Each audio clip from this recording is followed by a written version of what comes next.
Hello and welcome to the Driving Maul Show. Hi, I'm Paul and I'll be your host this evening. And yes, the question is there any leadership at New Zealand Rugby at the moment? Because boy, oh boy, it's all a bit of a mess coming out of head office.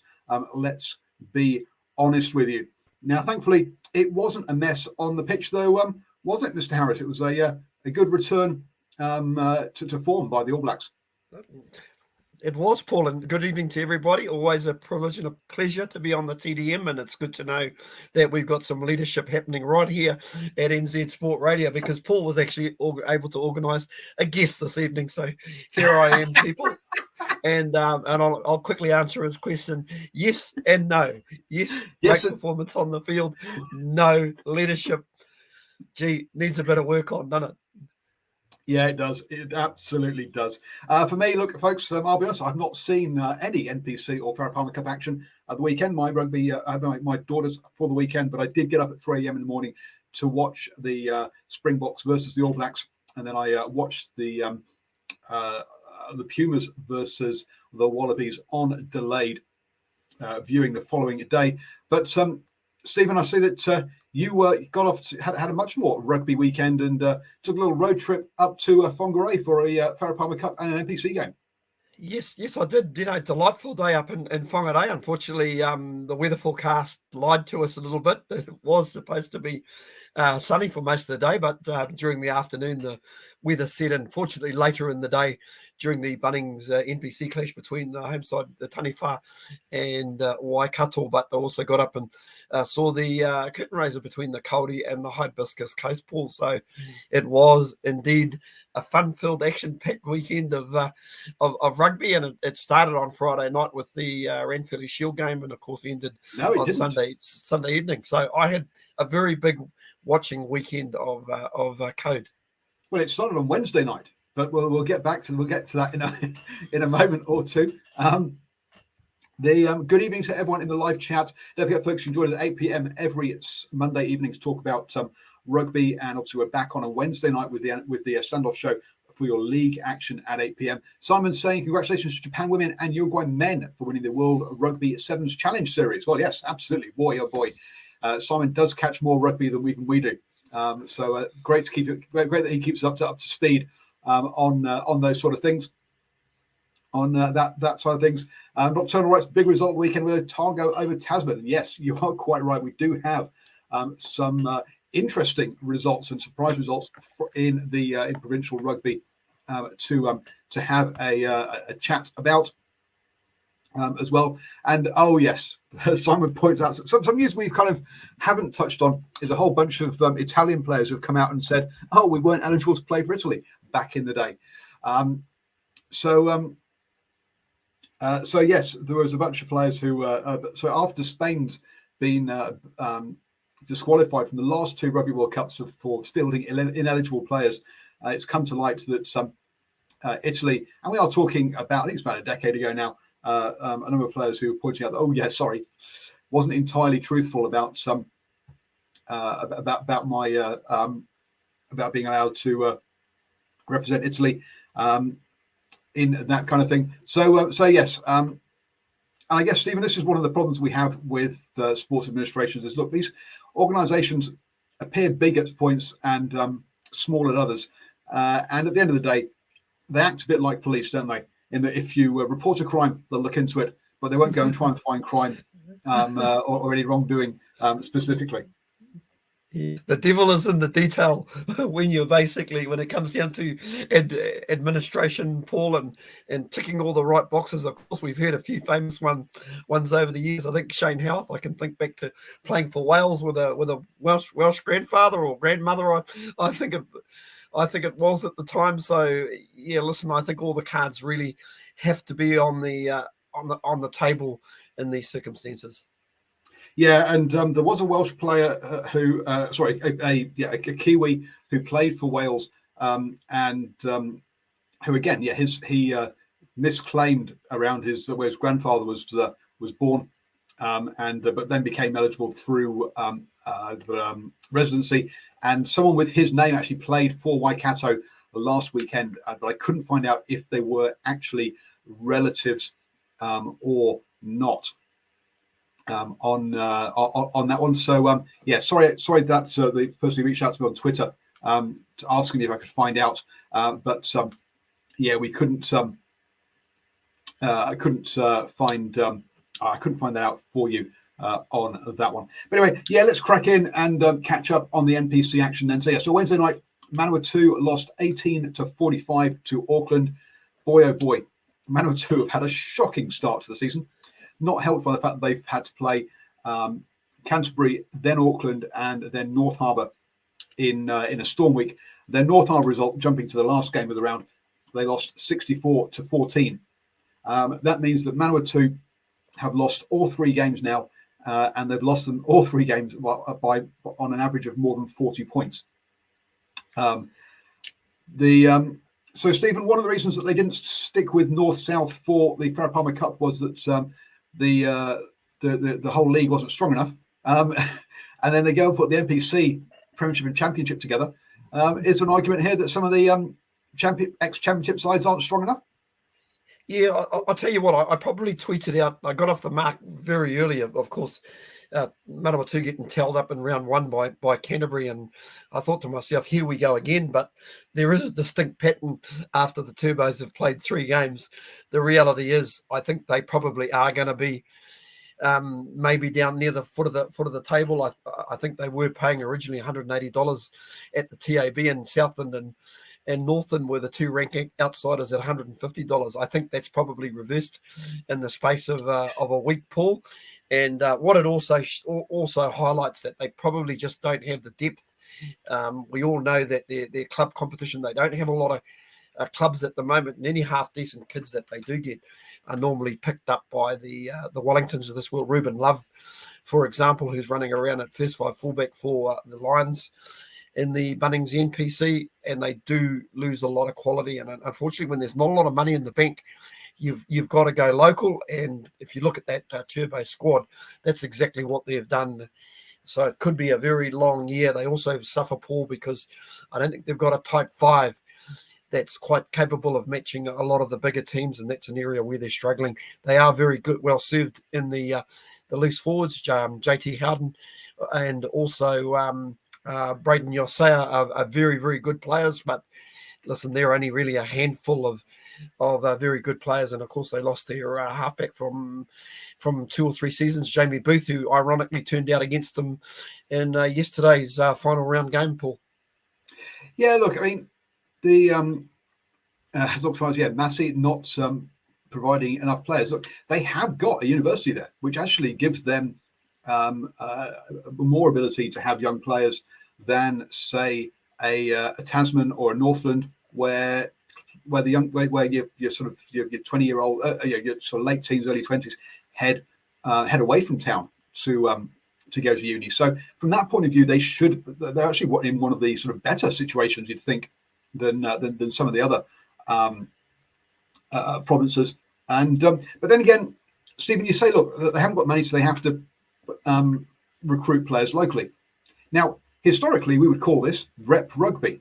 Why do we call it rep rugby? Because it's representative rugby. It's supposed to represent your province. That's the whole point of this. That's what this is supposed to be. Is rep rugby. It's not supposed to be cash book club European style rugby. So you'd hope that all that these teams would have locally based players. Now, the teams like Auckland, Waikato, Wellington, Canterbury, and Otago, where you've got a Super Rugby side, and obviously players who, if you're playing Super Rugby, it makes sense for you to play to the local, because otherwise, if you're playing for like Manavalu he was playing for the Crusaders, but also playing for Taranaki.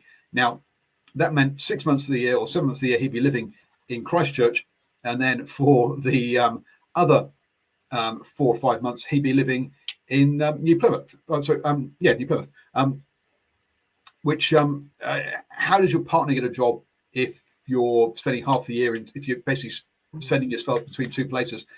House prices are high enough. How do you afford 2 houses, or you're having to rent and all these sort of things? So The Super Rugby places have more opportunity than the to hire local people, but it's a struggle putting Manawatu in the same bracket as the other ones there on that one. But also, Stephen, there was an article that I don't know if it was you that put it into our chat group about how the NPC is more important outside of the big centres and is far from dead in your places like Manawatu, Southland, etc., where people really enjoy it. So, look, it's not getting the service it requires, isn't the NPC, and I don't think the new format personally helps matters. Yeah, I was going to say the reviewer who's just excuse me, has just put up a post, says the table actually looks quite competitive, and it is only at this stage Manawatu and Taranaki who are struggling. Listen, that's Manawatu's issues are offset with, if you look at a team like Southland, predominantly club players. If you look at probably their name players in that Southland side, probably Marty Banks, Scott Gregory, Beckwith, the lock who's come back to Southland. You have a look at the rest of that squad, and it's predominantly out of their club competition. So it just goes to show. Also, head coach Dale McLeod doing a great job with Southland. You also look at Counties Manukau. They've decided to go very local this year, push a lot of local players through, and that they are showing that they're more than competitive. And no doubt we'll talk about how well they actually did in their Shield Challenge as well, Paul. Maybe a bit of a segue there.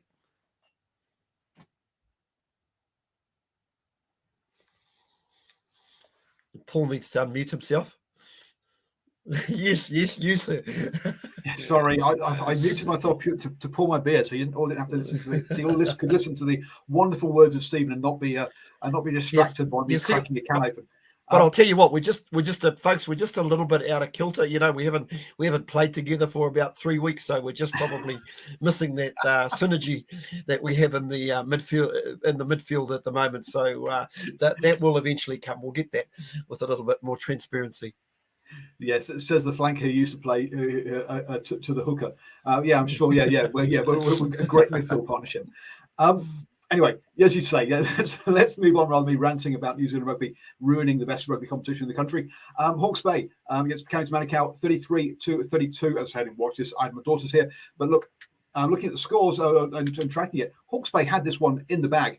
And then Counties came back, and boy, oh boy, I think I caught the end of it, and they could have, they came down to sort of a little indiscipline at the very end that meant that Counties didn't go home with the shield.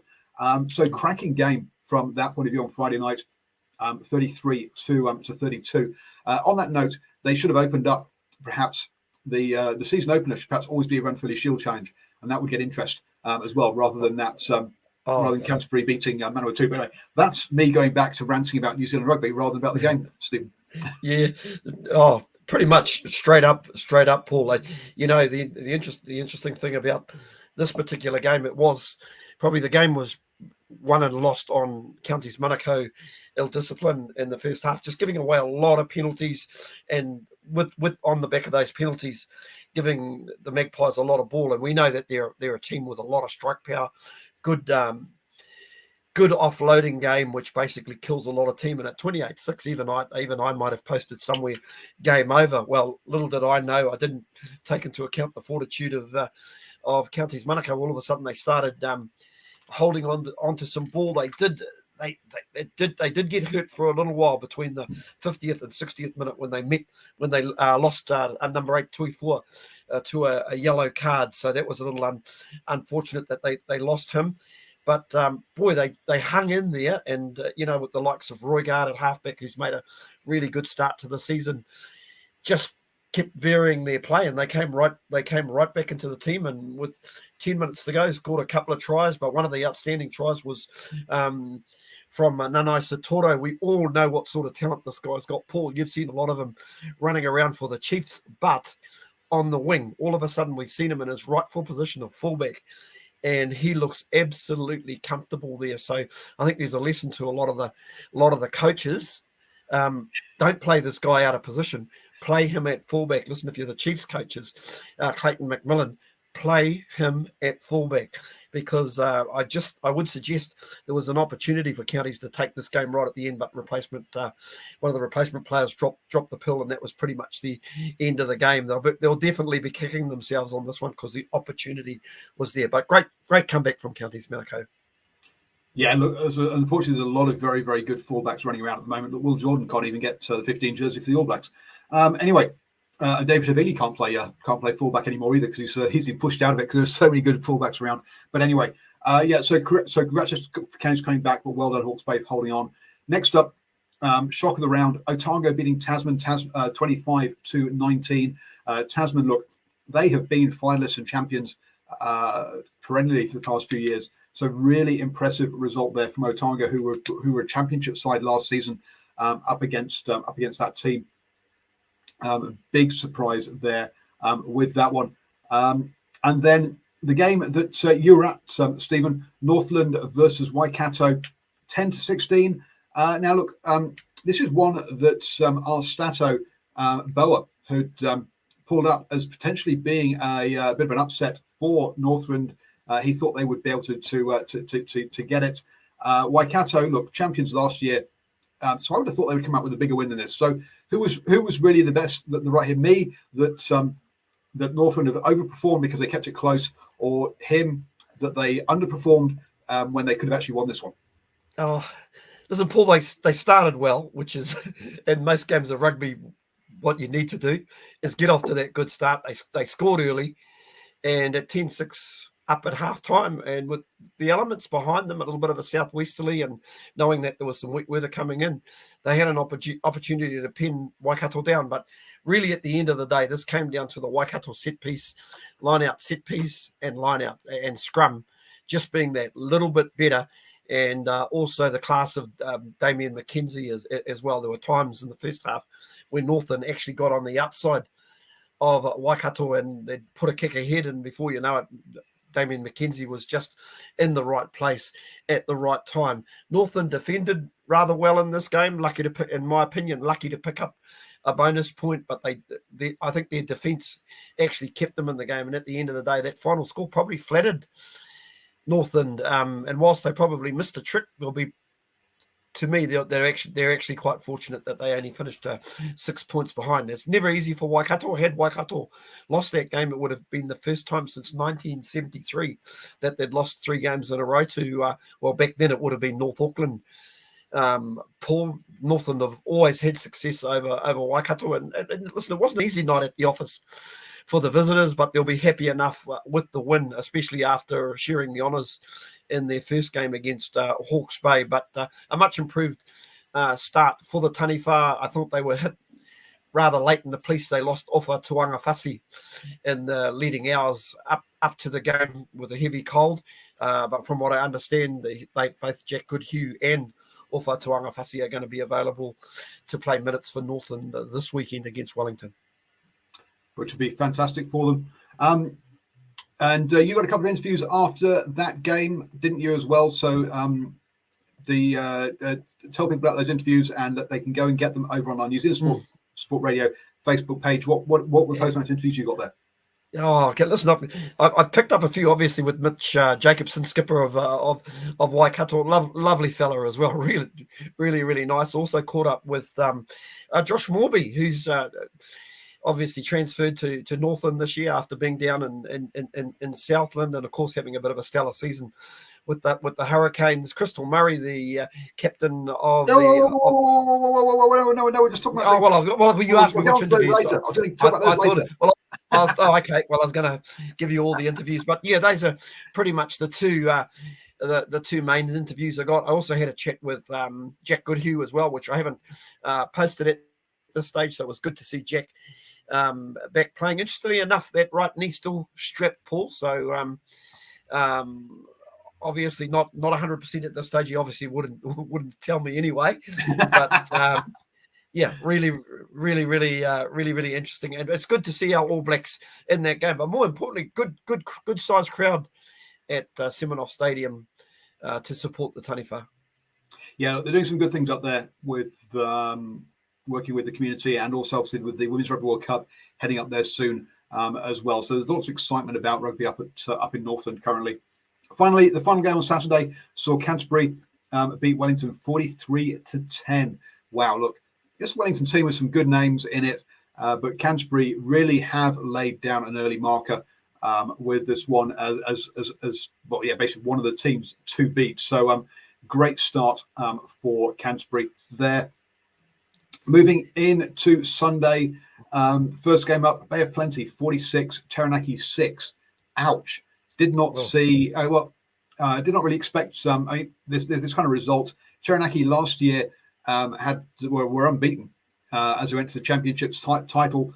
Bay of Plenty last year, let's be honest, brought in some ex-Super Rugby coaches. It didn't work.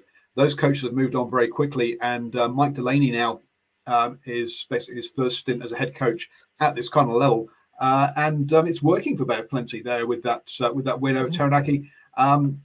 Yeah, a bit of a surprise result, I guess, with the new coaching setup of Bay of Plenty and a successful coaching setup of Taranaki struggling this year.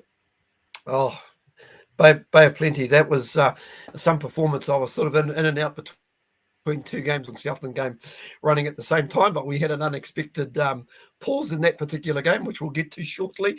So I was able to quickly flick across back to the other side and check out Bay of Plenty. Taranaki. Yeah, Taranaki struggling this year. Listen, on the surface of it, they've still got a reasonable pack happening, and they've got the same halves from last year, but just missing that X factor that they had last year. Of course, Naholo, Ratumavaki, Nepkins didn't play this weekend, but just doesn't seem to be gelling. I think they might have had their confidence knocked after losing round one. Simon Hughes reckons they're missing the championship. Yeah, but I mean, they won all their crossover games, which didn't happen. And then look, the win lost last weekend was to Northland, who were a championship team last year. So look, I don't think you can really blame that as being the problem, to be honest. No, probably not. I think for them it might be just a confidence thing. They got on a run last year and got that tempo going, but you look through most of that squad again. But once again, they've got a few people missing as well. Remember they had Josh Lord there last year, running around for them before he actually got injured, if I recall. So. Yeah, might be just a depth thing. On the other side of the coin, Paul, Taranaki, beg your pardon, Bay of Plenty, wow, they are just running absolutely hot. Really impressed with their centre, Walton, who's out of the club competition. Looks a really, really good player, but it's their pack that's doing it at the minute for the likes of Sangster, Selby, Rickett. That's a hell of a middle row, and Zane Capelli is a human cannonball at number 8 for them at the moment. And you got a back three of Narawa, Wong, and of course the returning Gillies Kaka, former New Zealand Sevens player. Wow, there's some talent there, but as we very well know, they invested in a lot of talent last year, and that's coming to fruition. Yeah, they were a cracking team. It was coaching was the issue, not the roster last year. Then Southland 23, Auckland 24. Boy, oh boy. As you say, Southland, at the top of the show, you've mentioned how they were TAB outsiders, expected to basically get thrashed each or not get near a win all season. To get within a point of Auckland with the squad they have on paper, that's a cracking result for Southland, isn't it? Oh, listen, and I know even from their first round against Tasman, talking to messaging Dale McLeod, they're just frustrated they didn't get across the line in that game. And once again, in this particular game, I actually thought there was an opportunity. 7 minutes to go, you're down 24-16. You have a kickable penalty. You've got to score twice. You need to take that shot at goal, and a converted try wins you the game. Marty Banks to tap it. Take the quick tap, they lose possession of the ball, and the opportunity is lost, and they score. Credit to them, they score right at the end, and the try's converted, and it leaves them 1 point short. As you say, Paul, if those 3 points are on offer, you're still in the game. You take those 3 points, but for a side, you look through all these names, and there's not a lot of names that we know, but by the end of the season, all of a sudden, these names will be up on lights. And Super Rugby teams will be looking around. Wallace, the halfback, I'll just highlight the player who got a little bit of Aaron Smith about him. Looks a really, really good player, and maybe one to watch. Thin out on the wing with the headgear, very strong. And like I say, not too many name players. Solomon, good to see Solomon Ale Malo after taking time out, actually coming back to this level of football. And Scott Gregory at second five. Wow, looks like a renewed player playing in his rightful position at second five under Dale McLeod. Am I making absolutely a bit of a point there? Yeah, absolutely. We've already talked about the Harbour game versus Manawatu there with that one. So, as you say, looking at the tables in the odds conference, I mean, geez, what a catchy name that is, odds conference. I mean, that's going to get people really into it, isn't it? Hawke's Bay lead the way on 8 points ahead of Bay of Plenty and Waikato. Nobody has managed to win both their games there. That's with a draw. Winning the draw for Hawke's Bay and Waikato. Southland there at the bottom there with 2 losing bonus points, as we've kind of talked about.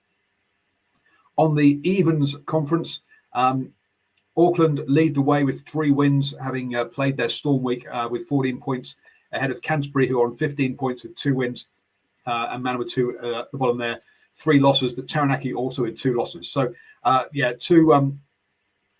obviously Auckland and Canterbury looking in the I mean, you've got also Tasman in that conference. You're like, wow, that's a that's a stacked conference.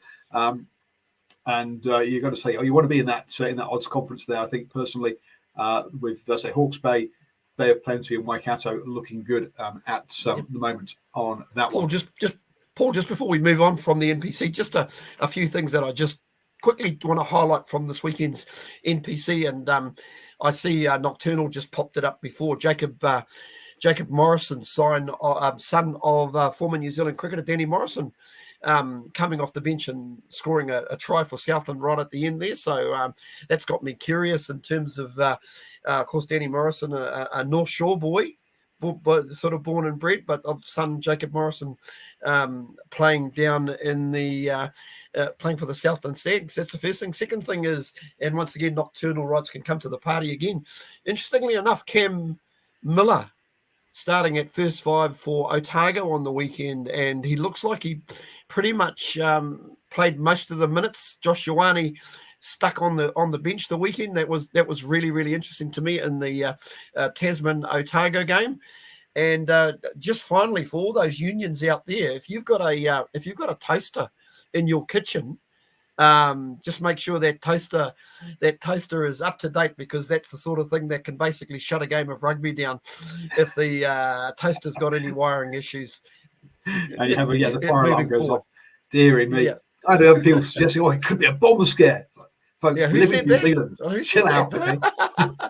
We live in New Zealand. Relax, okay, folks. Where this is not, oh dear, bomb scare. Anyway, believe me, they believe me.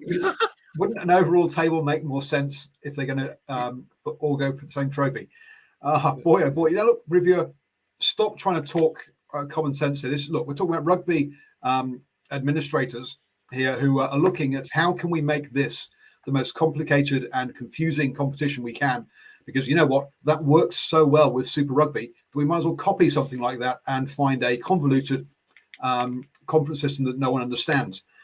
So why not have it? Yes, exactly. Have a table that is 14 teams and then just take the top 8 into quarterfinals. No, we've got to have different conferences so that everyone's played everyone else in their own conference at least once, blah, blah, blah, to get into conferences, to get into quarterfinals.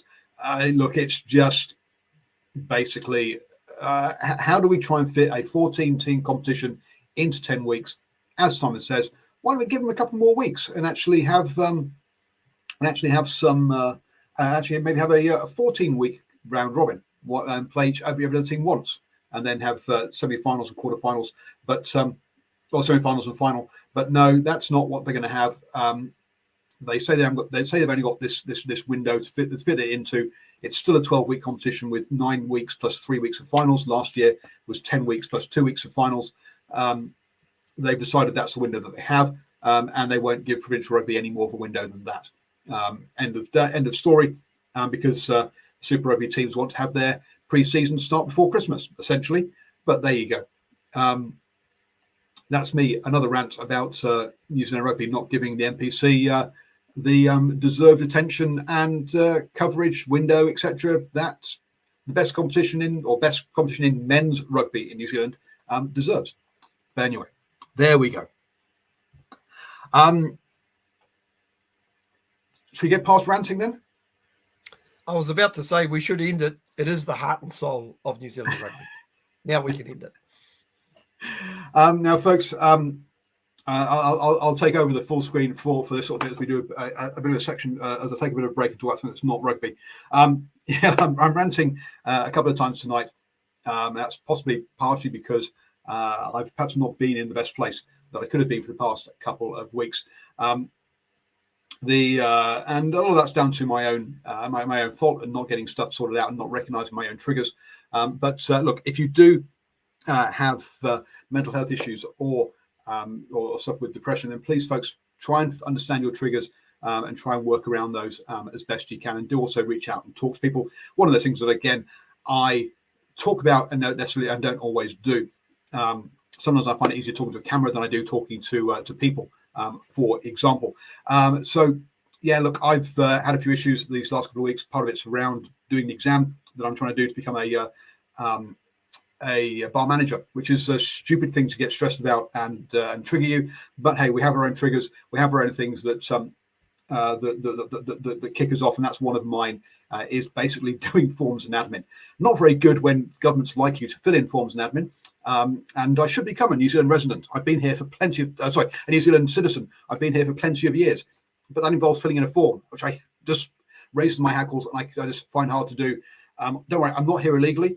I do have residency, but I should get some citizenship. But so yeah, I was sat in my car today and didn't want to leave my car to come into my own home because which I live by myself. It's not like there's anyone in here who's going to upset me because I just didn't want to have to approach the computer screen and see if there was an exam I hadn't done. So folks, please recognize your triggers, try and minimize those, and do talk and reach out to people as best you can. As I say, not at my best at the moment.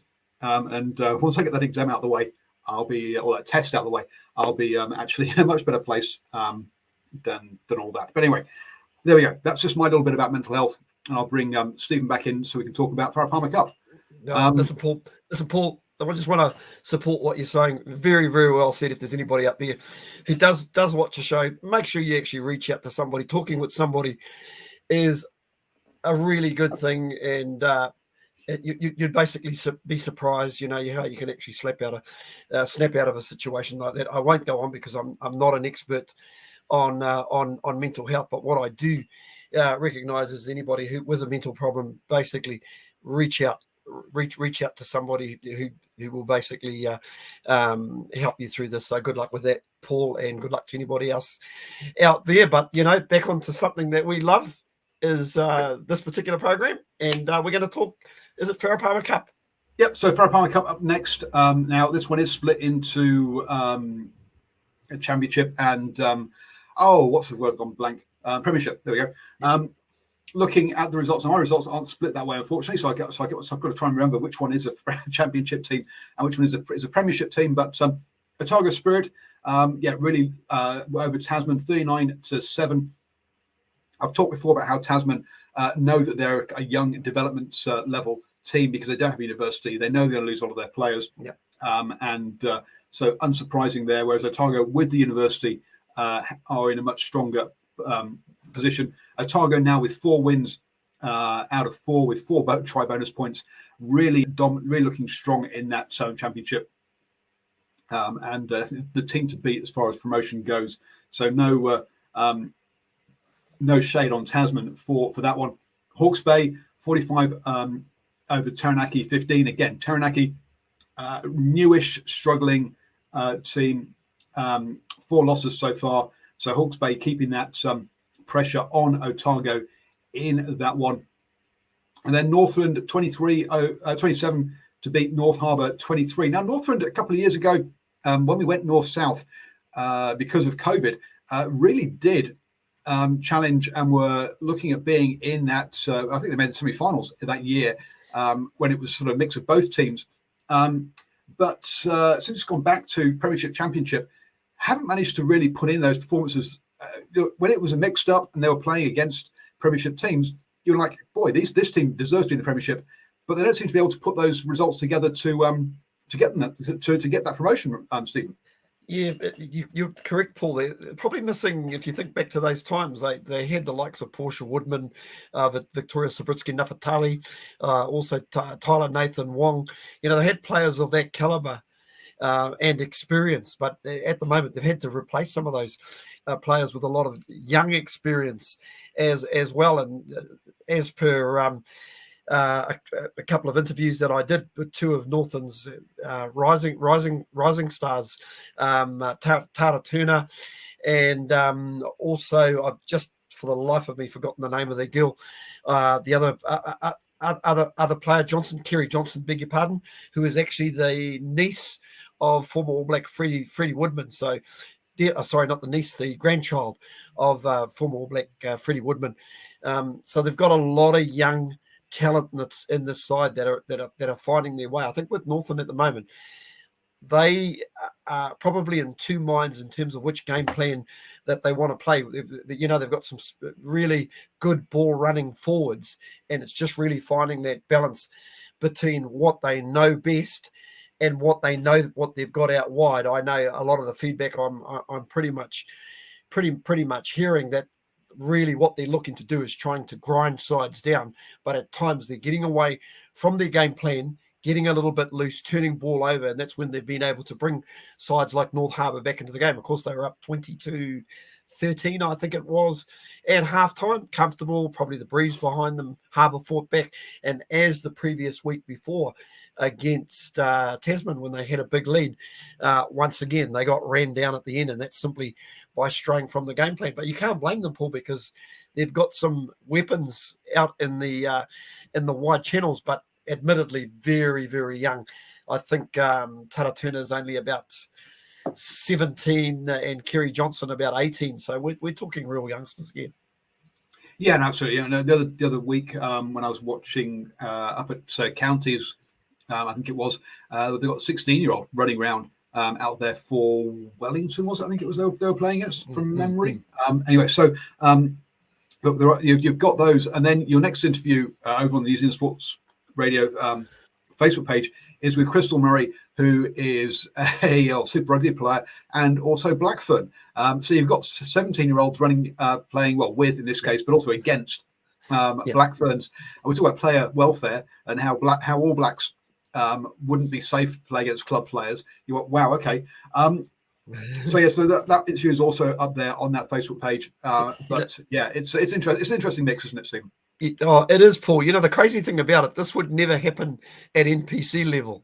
It would never happen. Not in a month of Sunday. You might find the odd 18 or 19-year-old will be part of a wider training squad or a PDF or player development type player, but might get limited minutes if any at all.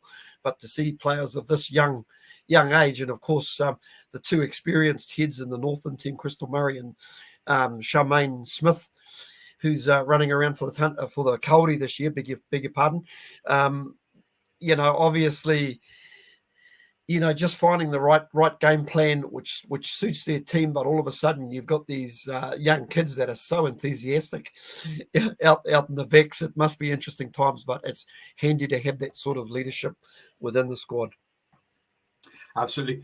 Moving on then to the Premiership games of the weekend, and Manawatu, who were struggling obviously in the NPC, but in the Farah Palmer Cup beat Wellington 38-17.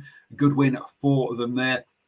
Canterbury over Waikato, repeat of the final from last year, 29-27. Cracking game by the looks of things there. Sorry, I didn't get it wasn't that one. So 2-point win there for Canterbury over the reigning champions Waikato. And then on Sunday, Bay of Plenty up against Counties Manukau. Counties Manukau won that one 12-25, meaning that looking at the Premiership now, then we've got Canterbury at the top there, 4 wins with 4 bonus points, with on 20 points, ahead of Waikato with 3 wins and their first loss there on 14. Auckland Storm, Counties Manukau and Bay of Plenty have all got 2 wins in that tight mid-table there, with Wellington Pride at the bottom on 6 points, us and Manawatu Cyclones on 7 just above them. But both those teams just with the 1 win at the bottom there. So you've got to say, real tight midfield, real tight mid-table. Sorry, I'm talking about football there about midfield. A real tight mid-table there with Auckland, Counties, Bay of Plenty, with the 2 finalists, perhaps at the top again. Paul, I took in the highlights of the Canterbury Waikato game, obviously knowing the score at the time. But at one stage during this game, in the 35th minute of the first half, Canterbury led by 19 points to 6, and you thought, well, maybe it's not going to be Waikato's day. Waikato get a try just before halftime, converted by Rennie Holmes, and then by the 49th minute, they're leading by 20 points to 19 with half hour to go, and then Canterbury jumped back in the lead, and at the 63rd minute. Waikato score, and Renee Holmes kicks the conversion there ahead 27-24, but it's a late Kendra Coxedge try, which she converted herself, which gave them the win by 29-27. But really a game that just looked an absolute cracker, and that's probably the level that many of these teams need to be aspiring to. You've got to say Canterbury and Waikato have certainly got that down pat. Yeah, looking forward to next weekend then, folks. I will probably be at Counties Manukau versus Waikato in the Bunnings NPC on Friday night. That's a 7 p.m. kickoff. On Saturday, there is a double header at North Harbour, so I'll probably get in touch with them around trying to do that. So North Harbour women playing Otago at 2 o'clock, followed by North Harbour versus Tasman at 4:30 in the NPC. Ashwin, if you're listening, I might be asking for a bed on that Friday night, so I have to drive backwards and forwards. Because actually, I won't do it if I have to drive backwards and forwards. I can stay at Ashwin's, I probably will. Then maybe also catch Auckland versus Bay of Plenty on the Sunday there. I don't know, Stephen, if you're planning on that one or on Sunday, because I know you've got a media pass for them. I'm not actually got in touch with Auckland yet, so I'm not sure whether they'll give me one or not. But we'll so those look like the games that will try and bring you coverage from this coming weekend. All of the Farah Palmer Cup games are on Saturday this coming weekend. If I can't stay over at Arsenal's, I'll probably catch Waikato versus Auckland Storm instead, rather than going all the way back up for North Harbour's games. But there you go. That's my plan, I think, for the coming weekend. Yeah, Paul, I'm probably looking at heading off to that Auckland Bay of Plenty game. I think that should be a good game. Both teams coming off a win, and of course Auckland coming off a stretch. And I wondered how long it was going to take me to start coughing, so I'm just going to mute this out. Cool, right then. So that parks our domestic rugby, and then we can crack on with the international stuff. So first off, we'll talk about the actual games, and then we'll talk about the afterwards the impact on any coaching things, folks. And we'll see if we can. We'll see how long we can keep Stephen before he keels over and dies with his cough. We're going to try and keep him alive for the so he can get to Auckland Bay of Plenty for the weekend. So we kicked off with South Africa versus New Zealand with a much more impressive start by the All Blacks from the previous weekend. A scrum on halfway-ish that was theirs. They gave a penalty and then they never basically got out of their half again. This time, crossfield kick by Havili to Sevilla, breaks down there. Willemse kills the ball, and we have a yellow card for South Africa in the opening 3 minutes. Now, the All Blacks couldn't convert during that, and we have Peter Sifter for Toy make a break down the other end. So both sides basically having opportunities early on. Neither of them really, neither of them being able to finish anything.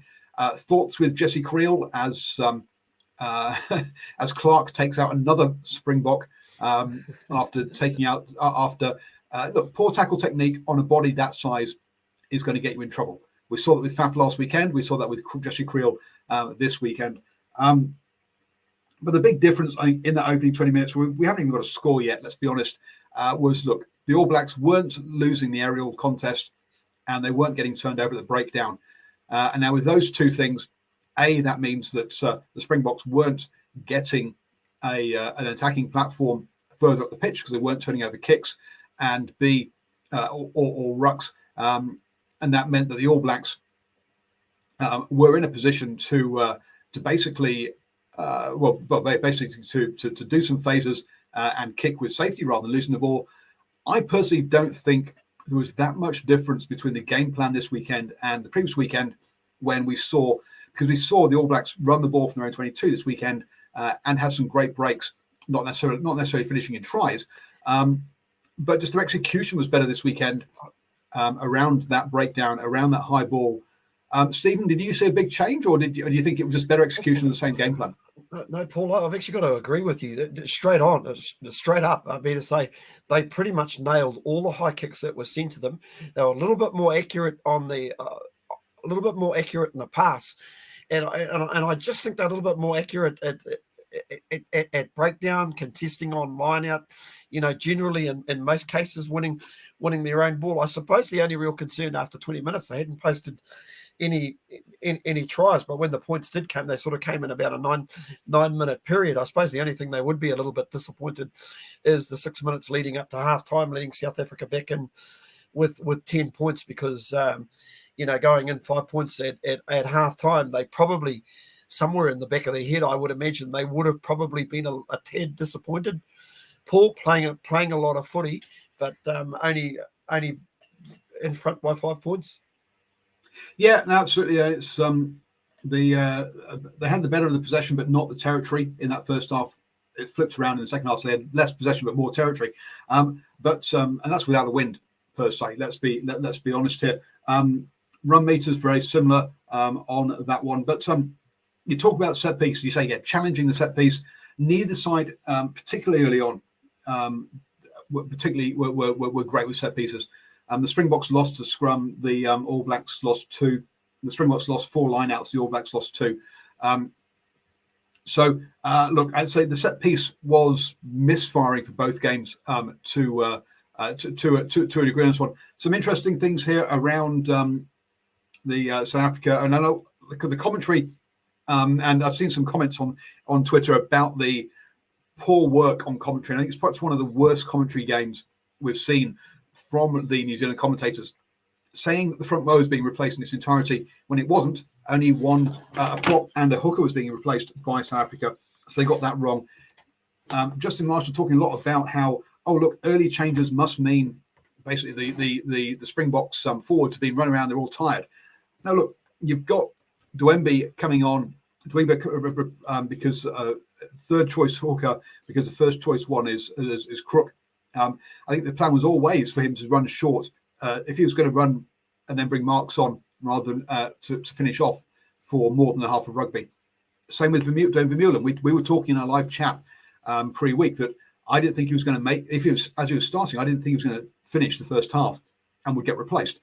And it was like, Bo was like, right, that's enough for him to control the game or dominate the game or make an impact. That's fine.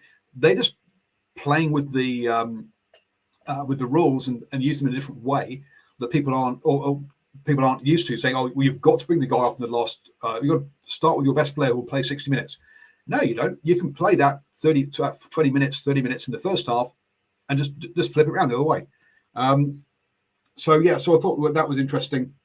I think that the tactics of the Springboks have been very interesting and perhaps more innovative than we've seen from most other teams around the world. Stephen.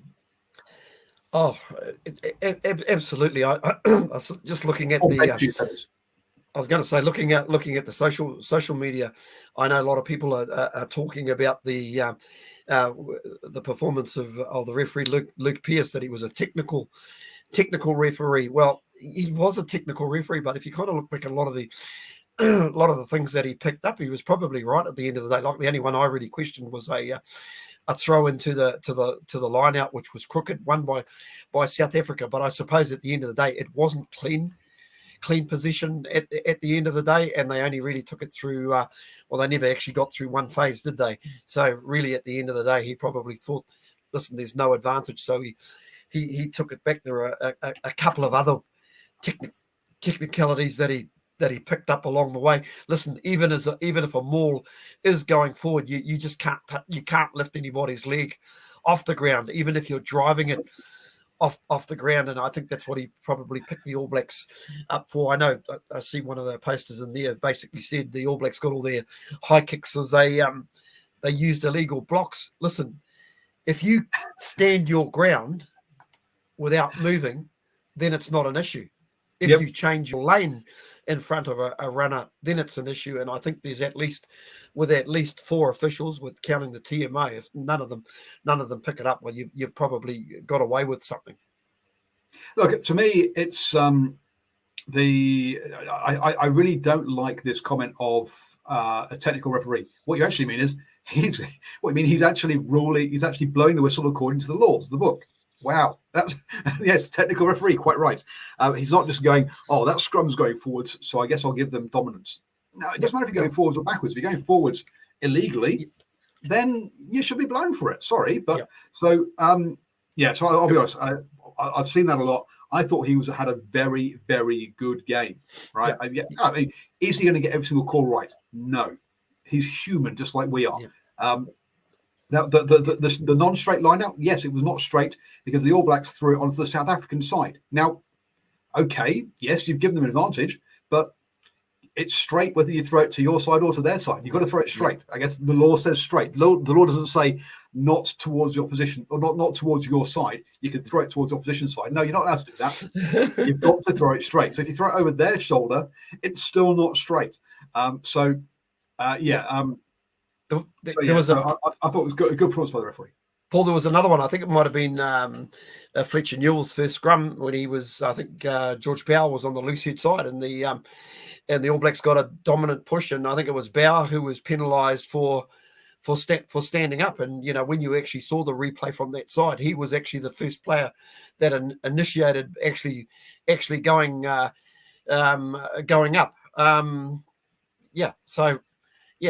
Crazy. He was dead right at the times. Listen, I think the game's it's happened now. The All Blacks scored four tries to 2. Mate, is it a team that's turned it around? I'd still say no at this stage, because the South Africans did make some changes, and probably at the end of the day, well, that's their doing, nobody else. But man, credit to the All Blacks, should be given a lot of credit, Paul, because going into this game, I don't think the South African media, the South African fans, I don't think even All Black fans, even probably just the most ardent ones who basically love the All Blacks, categorically were basically giving them a chance. And you're playing at a real fortress. That's a fortress. Ellis Park, on saying that, I heard a stat today that was the 3rd win in a row that the All Blacks have had at Ellis Park. And you've also got to take into account they're playing at altitude. Probably on Foster's, since he's been the All Black coach, that's probably one of his best ever wins, Paul. You would have to say on paper. Was it as dominant as the final scoreline suggests? Probably, in my eyes, not really, because South Africa made a lot of opportunities themselves, and I think it actually made for a really good game of footy. Say if you got your money's worth, if you went along, you'd be happy. Well, of course, unless you're a South African supporter, you obviously wanted to see a bit of history. First time the Springboks have beaten the All Blacks 2 in a row since a long time ago. Let me just go through some numbers since you've been talking about this. So it's the first time the All Blacks have ever claimed a win as underdogs. So there we go. So that's it's very rare, obviously, at the TAB that the All Blacks are underdogs. But so there we go. There are 4 other occasions have all been against the Springboks too, and they've lost them when they've been underdogs against the Springboks. The 12-point margin is the highest All Blacks win over the Springboks at Ellis Park. So yeah, as you say, that thing about being a fortress for them is there. one that Boa picked up also in our live chat, but 95% winning percentage when Bowden Barrett starts on the bench. So there's that one as well. And I thought it was interesting that Richard Mo'unga went past 300 points. So he now has 302 points as an All Black. Only 5 players are ahead of him. Aaron Cruden on 322, and a massive jump to Grant Fox on 645. Bowden Barrett, 708. Mertens, 967. And Carter, 1,598. So I can't see him catching Dan Carter up, but Aaron Cruden definitely well within his sights for that one. LB said Ellis Park hasn't been fortunate against the All Blacks since I can remember. He's as Stephen said, look, they've won 3 on the bounce there now. I guess that is that's true. But it is in terms of other. I don't know if there's any other teams that are probably have been as successful as the All Blacks there. The other thing I was just going to mention, that was pretty much a new front row. In terms of experience, a pretty inexperienced All Black front row that was fronting up. And I did mention none of the New Zealand press has actually picked this up, but there's still probably about 5 or 6 guys. If you think of Brodie Retallick, you think of Joe Moody, you think of Ethan Blackhour, you think of Jack Goodhue, you think of Anton Leonard-Brown, Ofa Tuangafasi. There's probably about 6 guys who aren't available for this All Black team, but I just have a funny feeling that for some of these guys, especially the likes of maybe Ofa Tuangafasi and even the likes of Brodie Retallick, I think they may have actually opened the door to others, because I actually quite like how that locking combination of Barrett and Whitelock works, Paul. Yeah, look, Barrett's been playing very well as well. LB says, we had an experienced front row as well. Experience obviously in the hooker, yes, but not sure the props. Whereas, you say it was across the board for the All Blacks there. And obviously a much more experienced front row to come off the bench for the Springboks.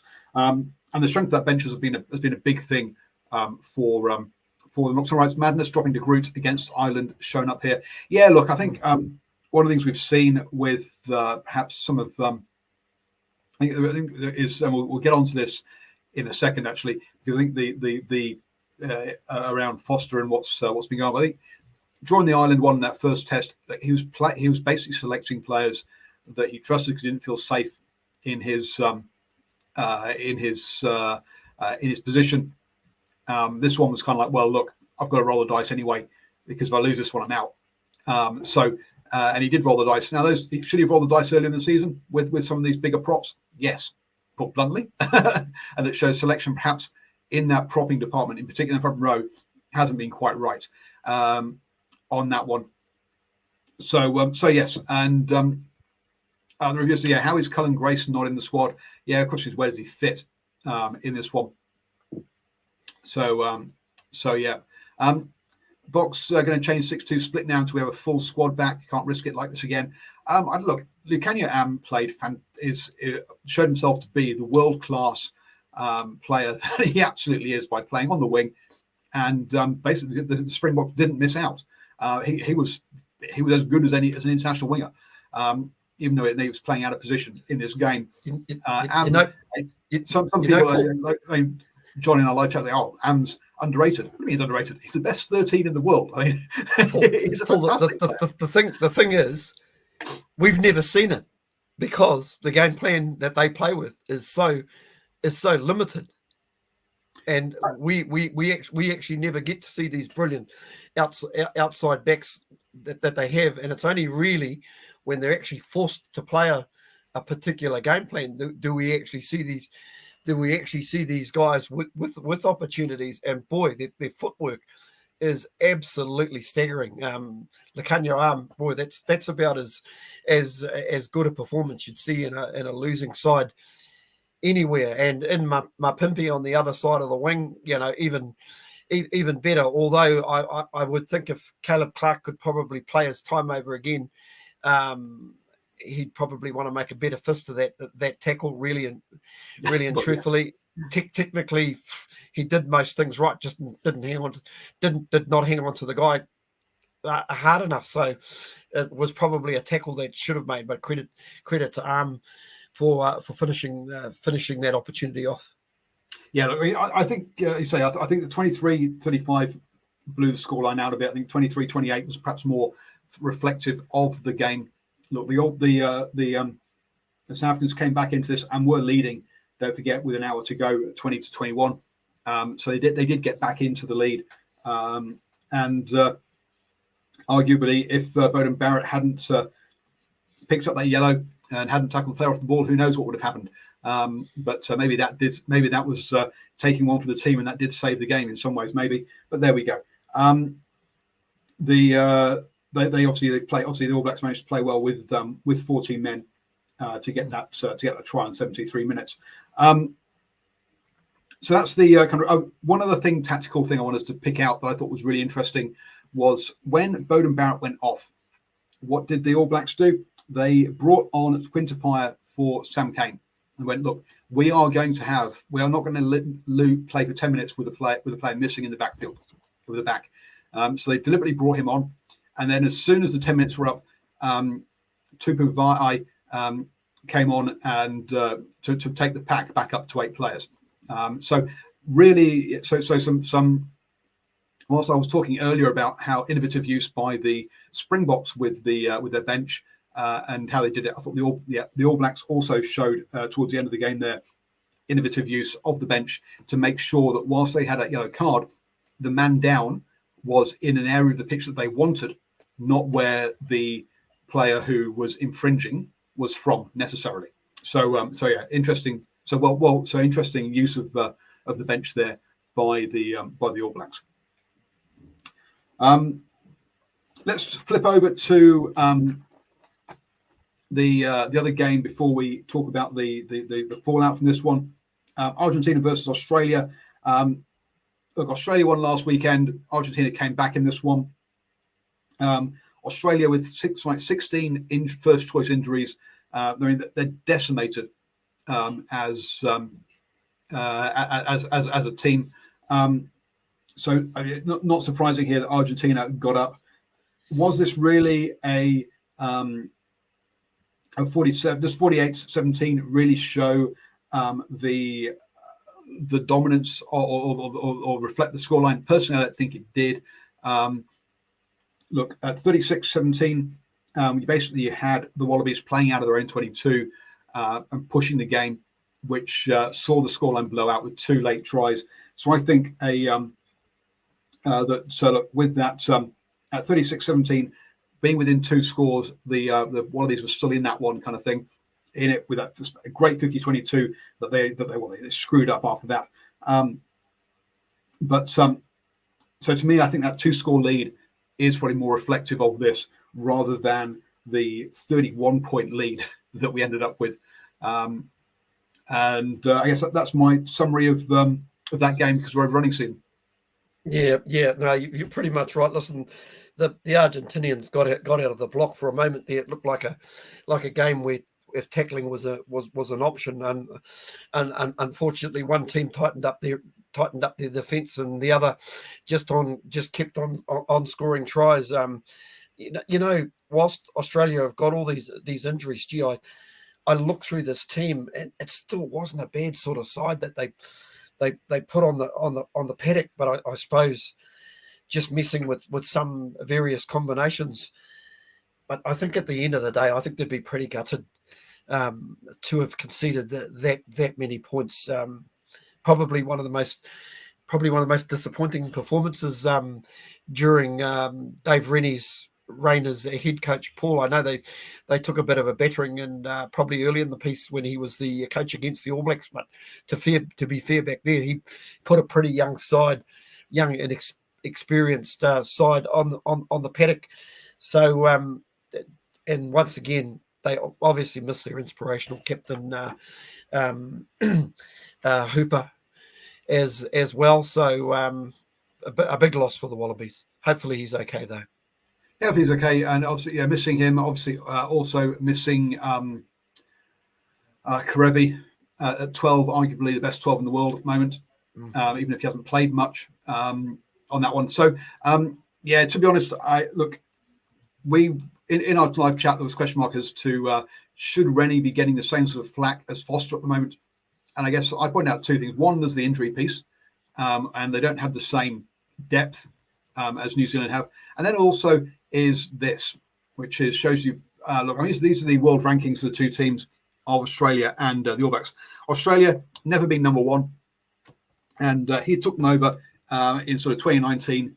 So around this sort of point mark where they just dropped, or Czech had taken them from third down to sort of seventh, sixth in the world, and he has shown pretty flat to slightly up, getting up to third at one point.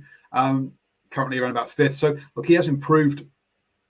So the expectation is much more is around sort of kind of point. You look at the All Blacks, where they've historically been number one, occasionally dropped to number two. Now Foster was part of the setup that saw them drop down sort of like 2, maybe 3-ish after. So he took them over. I took over them at this level of 2-3.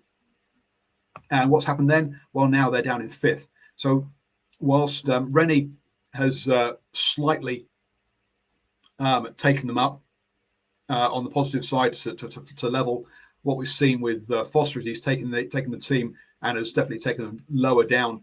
So the expectations are different, and also kind of where they are relative to where they have been is also in there.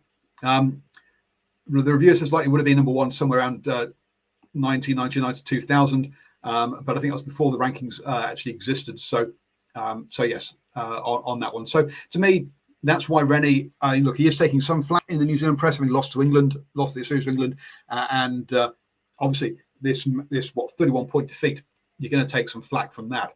But to me, I think there's a clear difference as to why Foster is taking how much flack he is at the moment. Then, so after the game, so we'll just run through some of the key things that have happened since then. Foster was asked, "Are you going to be head coach going into Argentina?" And he said, "I don't know," which was brutally honest. It was, wow, okay, that's an interesting one. Not the kind of response you'd expect, which I think would be, "Look, it's not in my hands, but I think I deserve to have the role, or I think I should be. I think I can do a good job." So interesting to say that. Then we had Artie Surveyor saying that Foster was his coach and his head coach. So basically coming out in support of his coach.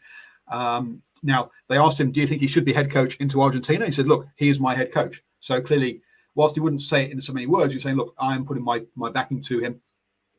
Sam Cane came out the next day and went a little bit further, saying, look, we expect him to be head coach next year. Oh, sorry, not next year, into Argentina.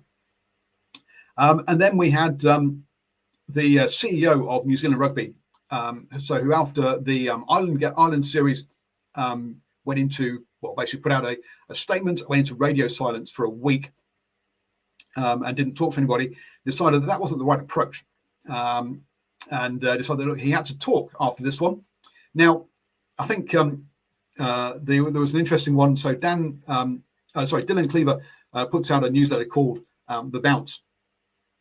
And I thought I enjoyed what he put, which I'm trying to find the actual quote from his newsletter. But basically, the quote from the newsletter was, right, well, this news conference was booked because obviously he had to say something, because after last time he didn't say anything and took lots of flack, and so it had to be transparent.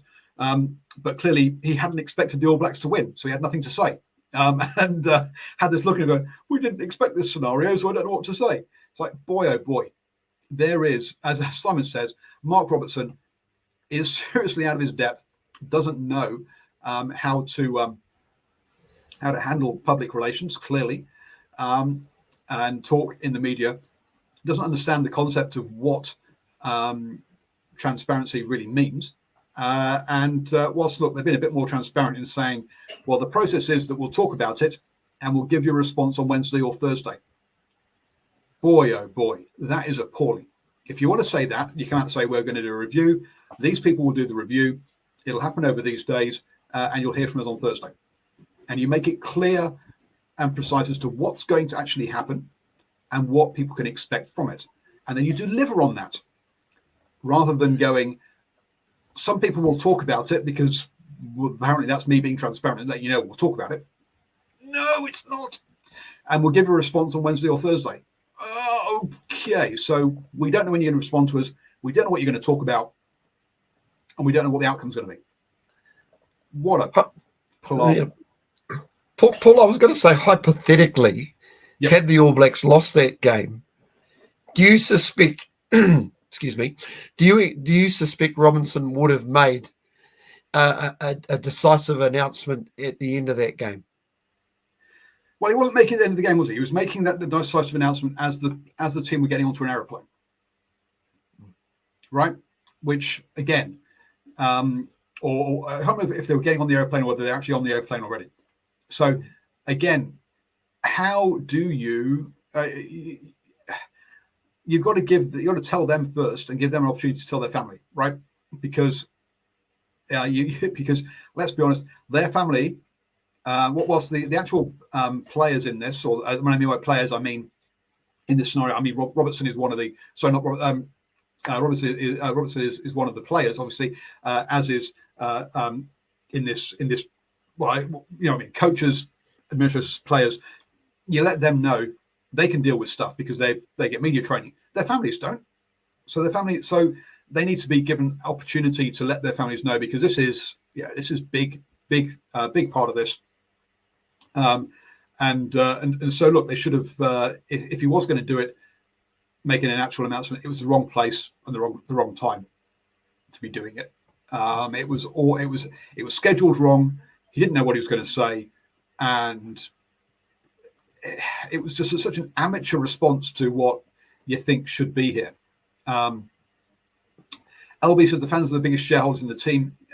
Well, yeah, and then if you follow up with saying shareholders is the wrong word, you're quite right. Because unfortunately, whilst the public think that they own the All Blacks, they don't. The All Blacks are owned by New Zealand Rugby, which is I don't know if it's a company or a non-profit or whatever, but the public don't own it. It's owned by New Zealand Rugby, and it's and that's part of the problem, is that New Zealand Rugby have marketed it as it's owned by the people because they want to get people to buy jerseys, but when it comes to decision making, they don't want to let the public know. What Paul? What is rather alarming is when you hear now there's only a handful of journalists that are over in South Africa at the minute with the All Blacks, or obviously en route home at the moment. But those journalists have been pretty much shut out. And listen, I know listening to Mark Hinton on radio, I think it was last Thursday or Friday, he actually had learnt through some of the senior players who had basically approached Mark Robinson to offer support for the besieged coach. They were pretty much told to stay in their own lane from Robinson, which is just really quite incredible at the end of the day for a CEO. So that's going to make contracting negotiations with New Zealand Rugby quite interesting moving forward over the next couple of years or so. But it really does show you how maybe the disconnect between board, CEO, and of course the coaching group. But you know, in recent days, what we actually have seen, Paul, is solidarity between the players and the coach, to the point where I'm almost thinking to myself, you know, I don't know whether you'd call this player power or you'd call it player support for the coach, but now they've almost basically putting the pressure back on Mark Robinson, and even to the point where I think the last press conference that the skipper Sam Cane had before he left South Africa was saying, "Hey, listen, my phone is on.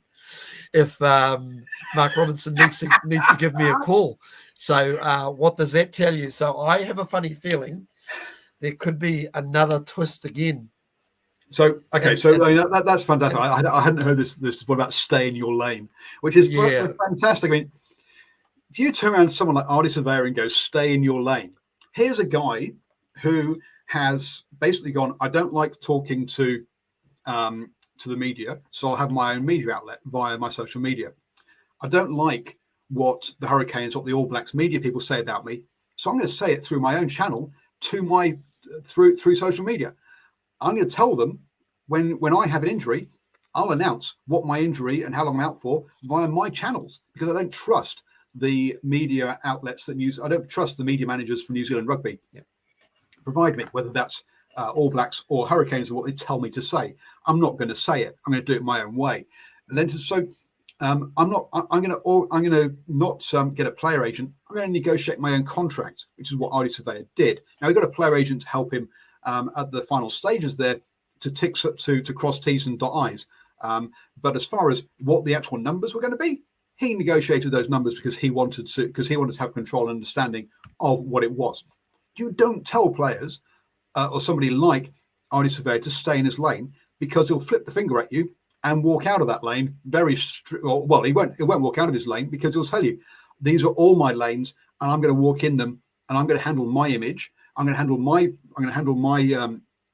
how I'm seen by the public myself, because I don't trust you to do it, because you have been mismanaging me for so long. So again, as you say, it just shows how out of touch he is with reality as to how the media space works, and to tell people to stay in their lane, because it ain't going to work when you've got players like Ardie Surveyor in there. Other players like Sam Cane, etc., are less open and through social media, so I don't know how they think and how they react to that kind of thing. But you can tell that Ardie Surveyor would take that extremely poorly to be told to stay in his lane. Now you're muted again, Steve. For example, if later in the week there's an announcement that comes out that they are changing the coach, the fallout could be very, very interesting. So that's going to be one long flight home for the CE. Mark Robinson is going to have plenty to think about on his plate. I mean, to say, somebody, a friend of mine actually said something interesting to me today. He said, listen, the very good coaches, players will play for a coach that they respect. Listen, the only problem I've got with this, these are the same players. If you kind of look at their record in the last calendar year, it's a little bit alarming if you're just looking at stats alone. But boy, Paul, what an interesting week it's going to be. We're going to have plenty to talk about next week, aren't we? We are. Well, let me just cover. So Nocturnal says the players had a chance to tell New Zealand Rugby about fostering a review. They did, right? And at the end of November, at the end of December, or after November tour in December last year, at the end of last year, they did tell New Zealand Rugby what they thought about fostering a review. And they said, we want to keep Foster, right? And this was the Crusaders players and the non-Crusaders players in that All Black squad, from what I'm hearing. Now, I'm not going to name my sources where I've heard that from, but I have heard it that the Crusaders were the Crusaders players want to have him as head coach. What they also said at the time was, we do not want John Plumtree and Brad Moore as assistant coaches. We want them gone, right? And that's what they said in December, but they didn't do it. They went after Ireland. Why? Well, because by then they had to do something. But the players had already said they did not want those assistant coaches, but they did want Foster to stay. So Nocturnal writes, they have said that they've gone through the proper channels. They've been told, so they've done that already.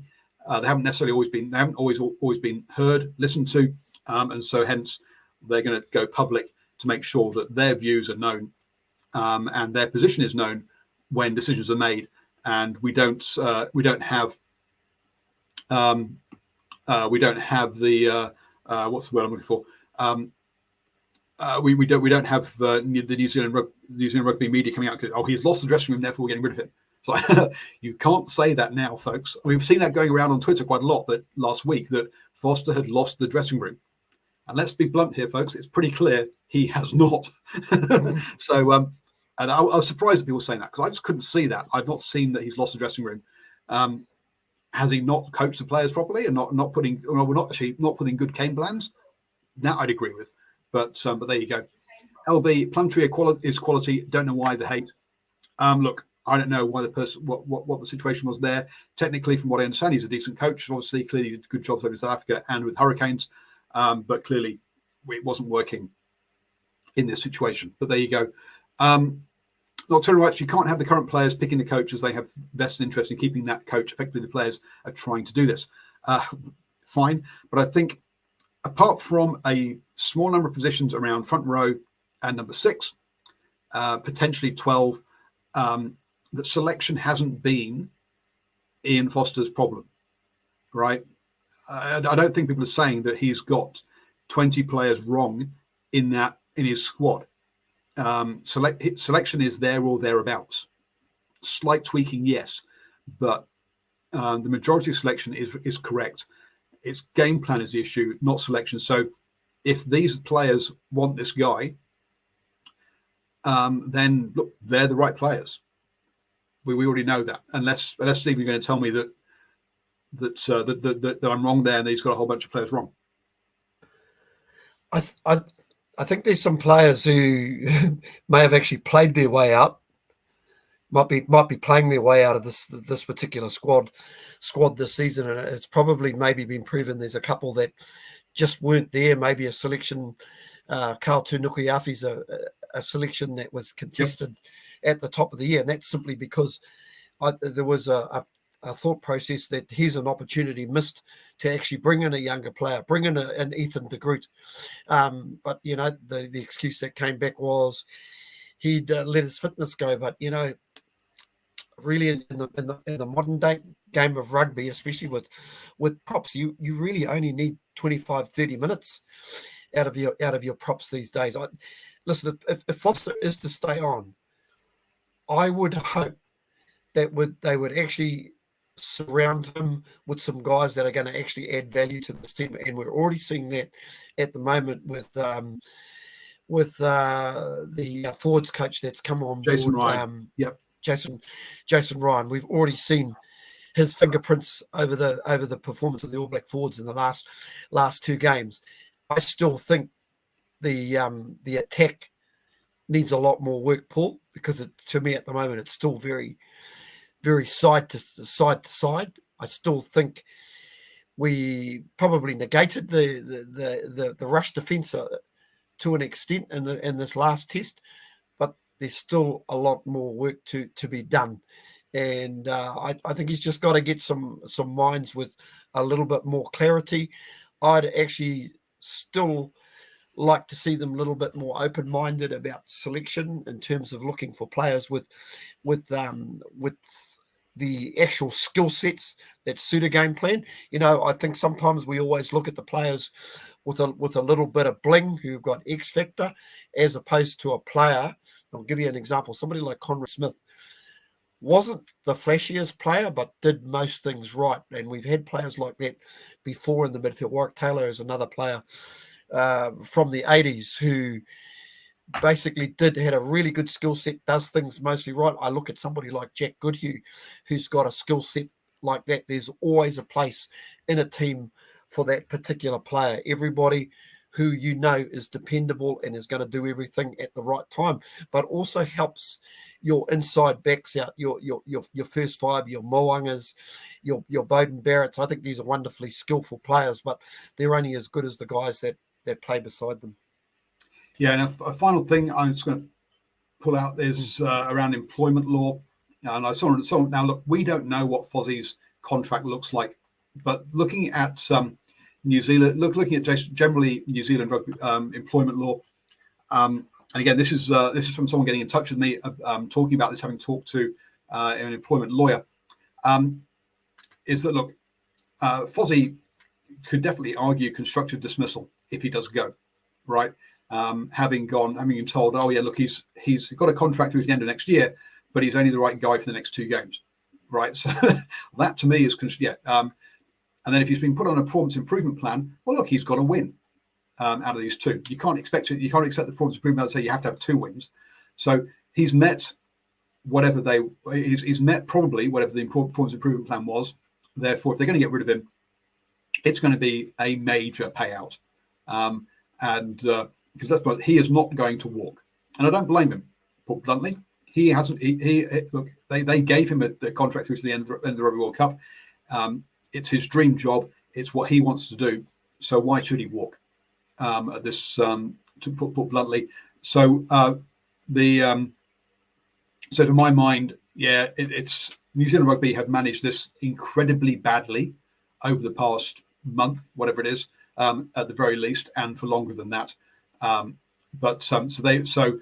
Look, if he does get terminated, it'll be a big payout. I'll tell you what, just give Foster the money, no one will begrudge it. Oh yes, they will. People will begrudge whatever payout he gets. They'll go, oh, he shouldn't take anything. It's for the good of the game. Remember, this is national pride. Rubbish. It's a professional game. He's got a professional contract, and therefore he will take flack anyway. And look, one of the points we'll make here is that all of our criticism around players, coaches, etc., is always is not personal criticism. It's work criticism. It's business, right? We don't go. I think we've said several times that our understanding is that Foster is a good guy. He's a nice guy. He might not come over that way in media conferences. He comes over as gruff, but we've said that several times. It's we aren't questioning people's characters. We're questioning their ability to do their jobs, which is a different thing to questioning someone's their technical ability, not their character. It's business. So, Stephen, last thing, when we get our announcement, either Wednesday, Thursday, or whoever knows when New Zealand Rugby say it, do you think that Foster will take the team into the Argentina games or not? Yes or no? Paul, if you asked me this, about 2:59 on Sunday morning, I would have said he's gone for all money. But I'm really not so sure now.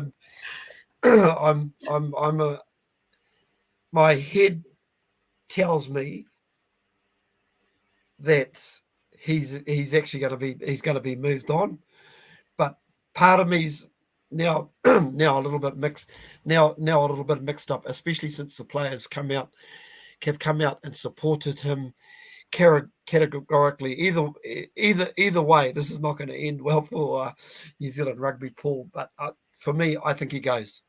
You think he's gone?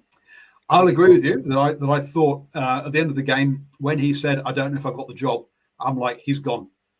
Having heard the players come out and talk now, he's in. There's no way. New Zealand Rugby cannot get rid of him. If they do, it'll be disaster. So there you go. So I'm saying yes, he will be leading the All Blacks into the Argentina tests. You're saying no.